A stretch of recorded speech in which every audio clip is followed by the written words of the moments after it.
कई बार हमारे जीवन में ऐसा होता है कि हम कुछ चाहते हैं लेकिन वो हमें मिलता नहीं है। तब हम बहुत दुखी हो जाते हैं, अंदर से टूट जाते हैं और फिर ऊपर वाले से शिकायत भी करने लग जाते हैं कि हे भगवान, मेरी ज़िंदगी कब बर्बाद हो गई, मैं तो ख़त्म हो गया, मैं टूट चुका हूँ, मेरे अंदर अब कुछ नहीं बचा है। ऐसी हज़ारों करोड़ों शिकायत हम ऊपर वाले से करते हैं, खुद से भी करते हैं और अपनी किस्मत को भी कोसते हैं। हम कहते हैं कि ऐसा मेरे साथ ही क्यों होगा, मेरी मेहनत बेकार गई, मुझे वो चीज़ क्यों नहीं मिली जो मैं चाहता था। लेकिन रियलिटी तो ये है कि ऊपर वाला कभी गलत नहीं करता है, वो सिर्फ वो ही करता है जो आपके लिए अच्छा होता है। तो आपको ऐसी शिकायत है तो आज मैं आपको एक ऐसी कहानी सुनाने जा रही हूँ जो एक महान इंसान के जीवन से जुड़ी हुई है। और इस कहानी के बाद शायद आप अपनी हार को एक नई नज़र से देखने लगोगे। तो आज की जो कहानी है वो डॉक्टर एपीजे अब्दुल कलाम की जीवनी से जुड़ी हुई है। ये कहानी भारत के मिसाइल मैन और पूर्व राष्ट्रपति एपी अब्दुल कलाम की है। जब कलाम साहब अपनी यंग एज में थे तब उनका बहुत बड़ा सपना था, वो फाइटर पायलट बनना चाहते थे। उन्होंने खूब मेहनत भी की थी, पढ़ाई की और अपने एग्ज़ाम की और एयरफोर्स के चयन के लिए परीक्षा भी दी। लेकिन जब रिजल्ट आया तो सिर्फ 8 लोगों का ही सिलेक्शन हुआ था। इस बात से कलाम साहब बहुत ज़्यादा परेशान हो गए थे। क्योंकि वो 8 लोगों में सेलेक्ट नहीं हुए, वो 9वें नंबर पे ही रह गए थे। तो सोचिए, जिस सपने के लिए इंसान ने सालों से मेहनत करी वो बस एक कदम दूर जाकर ही रुक गया। अगर वो 8वें नंबर पे आ जाते तो शायद वो पास हो जाते, लेकिन वो 9वें नंबर पे आए इसलिए वो फेल हो गए। इस बात ने उनको बुरी तरीके से निराश कर दिया। वो बहुत दुखी हुए, उनका मन टूट गया था और वो समझ भी नहीं पा रहे थे कि अब उनको क्या करना चाहिए। तब वो दुखी होकर के ऋषिकेश चले गए थे। वहाँ उनकी मुलाकात एक संत से हुई। अब यहाँ मैं आपको एक सोचने वाली बात बताऊंगी कि अब्दुल कलाम सर तो एक मुसलमान थे, फिर भी वो ऋषिकेश क्यों गए और वहाँ किसी संत से क्यों मिले। तो इस बात का जवाब हम लोगों को पता है, लेकिन फिर भी मैं बोलना चाहूँगी। अब्दुल कलाम सभी धर्मों को मानते थे, सभी धर्मों की रिस्पेक्ट करते थे।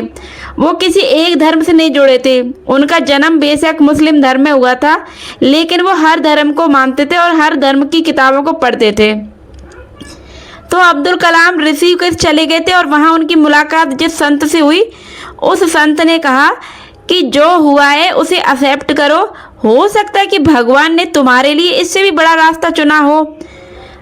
संत की ये बात उनके शब्द को, संत जो था उनकी ये शब्द अब्दुल कलाम सर के दिल को छू गए। उन्होंने हार मानने की बजाय खुद को फिर से संभाला और विज्ञान के क्षेत्र में काम करने का फैसला किया। तो फिर उसके बाद क्या हुआ?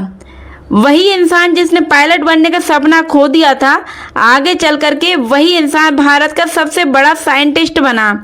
उन्होंने देश को मिसाइल टेक्निक दी, भारत को शक्ति दी और बाद में भारत के वो राष्ट्रपति भी बने।